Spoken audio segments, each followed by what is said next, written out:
제가 질문을 하나 할게요. 만약에 이 세상에 빛이 없다면 어떨까요? 아니, 목사님 빛이 없으면 뭐 전기불 켜면 되지요. 전기 없으면 어떡할 거예요? 아이고 없으면 뭐 촛불 켜면 되죠. 촛불 없으면 어떻게 할 거예요? 이도저도 빛이 없다면 사람이 생존할 수 있을까요? 동물도 생존할 수 없고 인간도 생존할 수 없고, 그렇죠? 우리의 육체만이 아니라 빛이 없으면 마음도 빛이 없음으로 인해서 영향을 받게 되어져 있습니다. 제가 어느 성도 신방을 갔는데, 목사님 우리 집에 신방을 좀 와주세요. 그래서 신방을 갔는데 집에 불을 안 켜놨어요. 불을 안 켜놨지? 근데 그 딸이 우울증에 걸려 있는데 방에 들어가 보니까 불도 안 켜놓고 그냥 커튼은 대낮에 밖은 환한데 두꺼운 커튼을 그냥 확 닫아놔서 방이 어두침침해요.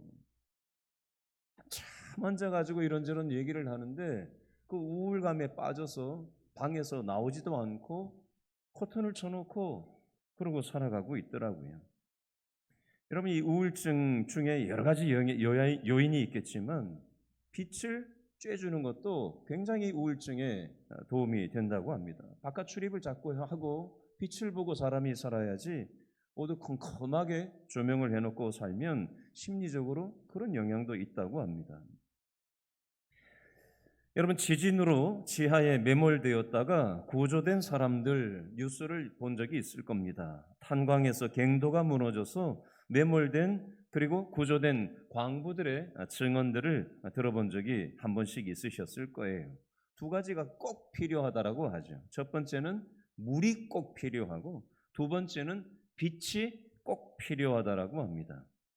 물이 없는데 어떻게 사람이 생존할 수가 있겠어요? 그렇죠? 빛이 있어야 그 희미한 빛을 통해서 사람이 희망을 갖고 구조될 수 있다는 그 희망을 갖고 버틸 수가 있는 것입니다.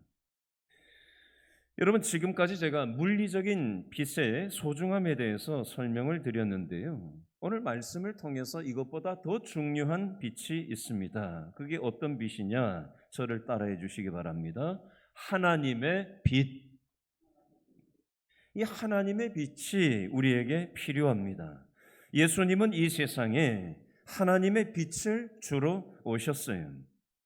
이 빛이 없으면 사람들은 이 하나님의 빛의 대체물들을 찾으려고 합니다. 예를 들어서 세상의 돈을 하나님에 대한 대체물들로 찾으려고 하고요. 이 세상의 권력을 움켜쥐려고 하고요. 이 세상의 쾌락을 하나님에 대한 하나님의 빛의 대체물들로 찾으려고 합니다.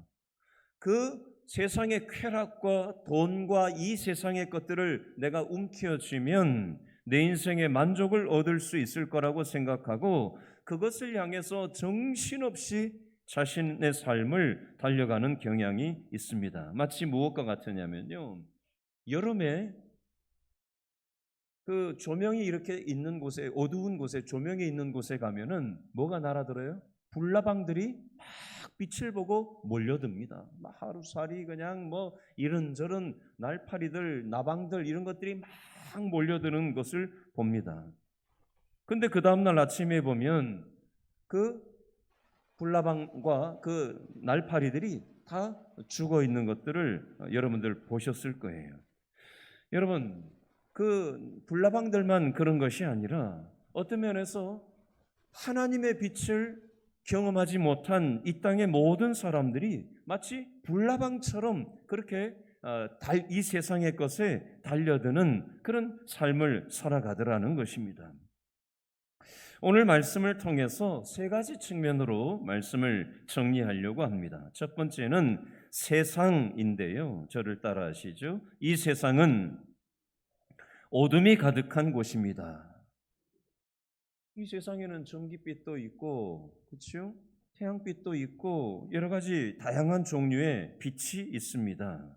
그런데 하나님의 빛을 상실했기 때문에 이 세상은 어둠에 빠져 있고 그래서 방황하면서 살아가고 있더라는 것입니다.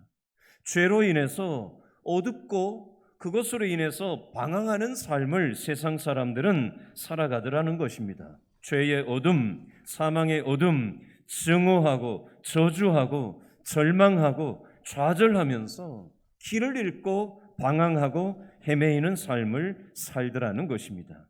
이 세상 많은 사람들이 죄의 어둠 속에 살다 보니까 영적인 빛을 싫어합니다. 전도하면요, 좋아하지 않아요. 왜요? 죄의 어둠 속에서 길을 잃고 헤매이는 사람들은 하나님의 빛을 싫어하게 되어져 있습니다.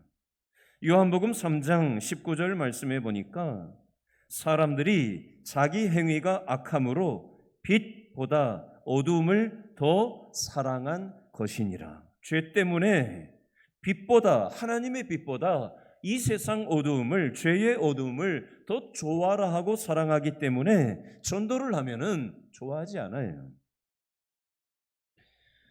죄로 인해서 어둡고 방황한 영혼들의 실존적인 모습이라는 것입니다. 왜 사람들이 전도를 하면 싫어하느냐? 원인이 바로 여기에 있더라는 것입니다. 두 번째 측면입니다. 저를 따라해 주시기 바랍니다. 예수님은 어둠을 이기는 빛입니다. 요한일서 1장 5절 말씀에 보니까 하나님은 뭐다? 빛이시라. 그 아들 예수 그리스도 역시도 빛으로 이 땅에 오셨어요. 요한복음 1장 4절 5절 말씀 읽어드리겠습니다. 그 안에 생명이 있었으니 이 생명은 사람들의 빛이라. 빛이 어두움에 빛이 돼 어두움이 깨닫지 못하더라. 여러분, 시각장애인은요, 빛이 비춰도 느끼지 못하고 볼 수 없습니다. 마찬가지예요. 예수님이 빛으로 이 땅에 오셨는데 믿음의 눈이 멀은 영적인 시각장애인들은 빛으로 나오지 않습니다. 제가 요한복음을 1장부터 쭉 읽어가다가 갑자기 앉아서 있는데 찬송가, 복음송가가 하나 생각이 났어요. 이 복음송가예요. 죄인들을 위하여 주님 찾아오셨네. 주 안에 생명이 있네. 죄인들을 위하여 주님 찾아왔으나 사람들 영접안 했네. 예수 안에 생명이 있네. 주님이 빛이 되시네. 들어보셨죠? 요한복음 1장, 2장을 읽고 나가지고 제가 다른 곳에 가서 다른 일을 하고 있는데 저도 모르게 이 찬송가가 나도 모르게 생각하지 않았는데 그냥 불러줬어요. 근데 왜 이 찬송을 내가 부르고 있지? 하고 가만히 가사를 다시 한번 생각을 하면서 이렇게 생각을 해봤더니 조금 전에 읽었던 그 요한복음 1장에 나오는 그 말씀이 나도 모르게 내 영혼 속에 이렇게 튀어나오고 있는 걸 제가 경험했던 아주 한 5년 전, 한 7년 전에 이 성경을 읽으면서 그런 경험을 했던 적이 있었어요. 자, 오늘 본문 요한복음 8장 12절 말씀을 다시 한번 읽어볼까요? 요한복음 8장 12절 말씀 다 같이 시작. 예수께서 또 말씀하여 이르시되 나는 세상의 뭐다? 빛이니 나를 따르는 자는 무엇에? 어둠에 다니지 아니하고 무엇을? 생명의 빛을 얻으리라. 아멘. 예수님은 세상의 뭐다? 빛으로 오셨다는 거예요. 예수님을 따르는 자는 세상의 어둠 속, 죄의 어둠 속에 더 이상 다니지 않고 생명의 빛을 얻게 된다라고 말씀하는 겁니다. 여러분, 태양이 비춰도요, 태양을 등지고 있으면 어떻게 되겠어요? 태양이 있으면 태양을 마주해야 되는데 태양이 비치는데 등 대고 있으면 안 되잖아요. 하나님의 빛이 우리의 영혼 속에 비추이는데 등을 돌리고 있는 사람들이 있어요. 받아들이지 않는 겁니다. 좋아하지 않아요. 밀어냅니다. 그것이 우리의 죄된 인간의 실존이라는 거예요. 그럼에도 불구하고 예수님을 거절하는 이 땅의 수많은 사람을 위해서 육신의 몸을 입고 이 땅에 오셨다는 겁니다. 왜요? 죄인들을 위하여 주님 찾아오셨네. 주 안에 생명이 있네. 죄인들을 위하여, 하나님의 빛을 향해서 등을 돌리고 있는 죄인들을 위해서 예수님이 인간의 육신의 몸을 입고 이 땅에 오셨으나 사람들 영접 안 하더라는 겁니다. 예수 안에 생명이 있는데, 주님이 빛이 되시는데 돈의 빛을 쫓고 쾌락의 빛을 쫓고 세상의 욕망의 빛을 쫓더라는 것입니다. 그것으로는 채워지지 않기 때문에 방황하고 어둠 속에서 헤매이는 영혼들을 예수님이 보다 못하셔서 이 땅에 오셨음에도 불구하고 사람들은 여전히 등을 돌리고 있더라는 것입니다. 이것이 죄된 인간의 실존이고, 이런 인간들을 위해서 예수님이 빛으로 이 땅에 오셨다는 겁니다. 그러면 우리는 등 돌리고 있으면서 살아가던 저와 여러분들이 예수님의 빛을 믿음으로 받아들인 사람들이 됐잖아요. 그렇죠? 영접하는 자, 요한복음 1장 12절, 곧 그 이름을 믿는 자들에게는 하나님의 자녀가 되는 권세를 저와 여러분이 입었잖아요. 자, 저를 따라해 주시죠. 그리스도인은 첫 번째, 따라하세요. 그리스도인은 첫 번째, 빛의 자녀로, 빛의 증인으로 살아가야 합니다. 우리는 빛의 자녀로 살아가는 존재예요. 요한복음 12장 46절에 보니까 나는 빛으로 세상에 왔나니 무릇 나를 믿는 자로 어두움에 거하지 않게 하려 함이니라. 저와 여러분도 어둠 속에 있었는데 빛으로 오신 예수님을 믿음으로 받아들이고 나니까 우리는 더 이상 어둠 속에서 헤매이지 않는 인생으로 바꾸어 주셨다는 겁니다. 첫 번째, 사망의 어두움에서 구원받고 영생의 빛을 우리는 얻은 존재가 됐어요. 두 번째, 절망의 어두움 속에서 구원받고 소망의 빛을 얻은 존재가 되었습니다. 예수님을 믿기 전에는 절망밖에는 할 게 없어요. 나는 안 돼. 끝났어. 다 틀렸어. 힘들어 죽겠어. 부정적인 생각과 말밖에는 할 게 없습니다.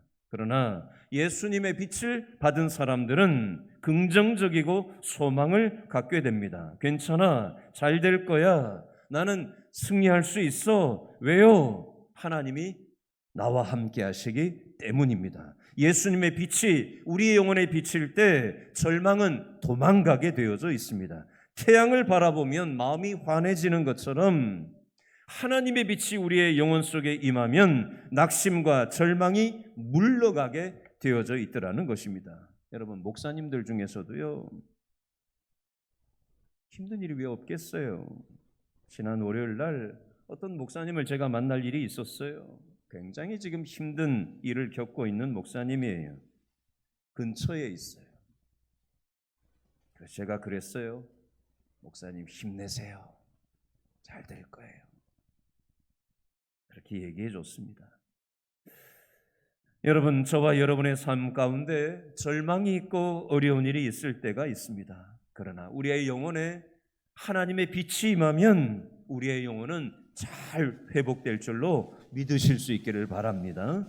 세 번째, 질병과 고통의 어두움에서 치유의 빛을 우리에게 발하여 주시는 겁니다. 여러분, 우리의 영혼도 육신도 상처를 입고 질병을 가질 때가 있습니다. 이때 우리가 어떤 말씀을 붙잡아야 되느냐? 말라기 4장 2절에 보니까 하나님이 치료의 광선을 비추어 주신다고 하셨습니다. 상처 입은 우리의 육신, 우리 질병으로 인한 우리의 육신에 하나님의 빛, 치료의 광선, 치료의 빛을 비추어 주신다고 했습니다. 이 약속의 말씀을 우리가 붙잡을 때 우리의 육신과 우리의 질병이 치유되는 기적을 경험하게 되는 것입니다. 네 번째, 증오의 어두움에서 사랑의 빛을 우리는 경험하게 되는 겁니다. 죄로 인해서 하나님과 원수가 되면요, 사람하고도 관계가 어그러지게 되어 있습니다.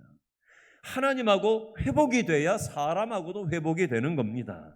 근데 하나님하고 회복이 안 되니까 사람하고도 이게 불편하고 어려운 거예요. 그 미움과 갈등과 불화가 있으니 가정이 어떻게 편안하겠어요? 어떻게 직장이 편안하겠어요? 가는 곳마다 이게 뭐가 어려움이 생기는 겁니다. 증오의 어둠에서 사랑의 빛을 하나님께서 비추어 주실 때 회복의 역사가 있게 되더라는 것입니다. 자, 빛의 자녀로 우리는 이렇게 회복이 되었다면 빛의 증인으로, 빛의 전도자로 우리는 살아가야 하는 것입니다. 마태복음 5장 14절 말씀에 보니까 너희는 세상의 빛이라고 했습니다. 우리 그리스도인은 빛의 증인으로 살아가도록 부름을 받은 사람이에요. 어제 말씀드렸죠? 마태복음 5장 16절에 보니까 너희 빛을 사람 앞에 비치게 하여 저희로 너희 착한 행실을 보고 하늘에 계신 너희 아버지께 영광을 돌리게 하라. 우리의 빛을 사람들 앞에서 비추이는 삶을 빛의 사자로서 살아갈 것을 말씀하는 거예요.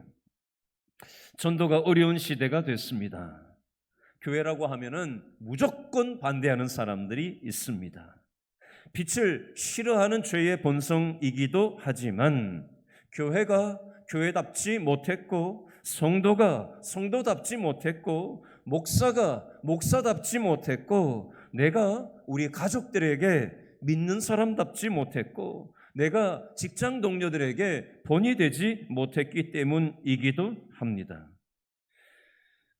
조지 바나 리서치라고 하는 기독교 여론조사 기관이 있는데요. 이 미국 기독교 여론조사 기관에서 조사를 했다고 합니다. 교회 다니지 않는 사람들에 비해서 그리스도인들의 도덕성이 40% 이상 우월해야 감동을 줄 수 있다라고 보고를 했어요. 약간 낮거나 세상 사람들하고 비슷한 정도로는 영향을 끼칠 수 없다라고 연구 보고를 했다고 합니다. 베드로전서 2장 9절 말씀에 보니까 저를 따라해 주시기 바랍니다. 오직 너희는 택하신 족속이요 왕 같은 제사장들이요 거룩한 나라요 그의 소유된 백성이니 이는 너희를 어두운 데서 불러내어 그의 기이한 빛에 들어가게 하신 자의 아름다운 덕을 선전하게 하려 하심이라. 하나님이 왜 우리를 택하신 족속, 제사장, 거룩한 나라, 소유된 백성으로 삼아주셨는지 아세요? 오늘 새벽에 저와 여러분을 왜 이 자리에 불러주셨는지 아세요? 이는 너희를 어두운 데서 불러내요 하나님의 기이한 빛에 들어가게 하신 자의 아름다운 덕을 선전하게 하기 위함이라 라고 말씀하고 있습니다. 빛의 자녀로 빛의 사자로 살아가도록 하기 위함이다. 우리가 어둠 속에서 방황했던 적이 있었잖아요. 무엇을 위해서 왜 살아야 되는지 모르고 헤매일 때가 있지 않았습니까? 그러나 우리가 어둠으로부터 예수님의 빛을 경험하고 우리는 하나님의 빛을 경험한 사람들이에요. 그러면 이 빛을 왜 경험시켜 주신 거예요? 이것을 알지 못하는 우리 가족들, 이것을 경험하지 못한 우리 직장 동료들, 이것을 알지 못하는 우리 선후배, 우리 지인들을 향해서 이 빛을 흘려보내는 사명을 감당하라고 하나님께서 우리를 이 자리에 불러주신 것입니다. 이 사실을 기억하고 이 시간 말씀 붙잡고 기도할 수 있기를 바랍니다.